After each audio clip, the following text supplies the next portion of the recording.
ইনি হলেন পাটেল আর ওর ভাই বালি। দুই ভাই মেয়েদের ওপর জুলুম করত। এই লোকটা ঢোল বাজিয়ে পুরো গ্রামবাসীকে বলে, জমি বাঁচানোর জন্য আমাদের গ্রামে এক পুজোর আয়োজন করা হয়েছে, তো কেউ রাতের বেলায় বাইরে বের হবেন না।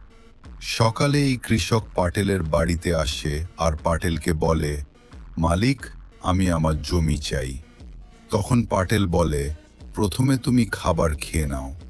কৃষক খাবার খেয়ে জমির কাগজ চায়। তো পাটেল বলে, আমি তোমাকে তোমার জমির কাগজ দিতে পারবো না।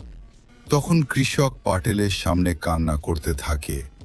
এসব দেখে বালি তলোয়ার বের করে কৃষকের গলা শরীর থেকে আলাদা করে দেয়। সো এমন পাশার লোকদের কি করা উচিত তোমরাই বলো। নেক্সট পার্ট দেখার জন্য চ্যানেলটি অবশ্যই সাবস্ক্রাইব করে রাখবা।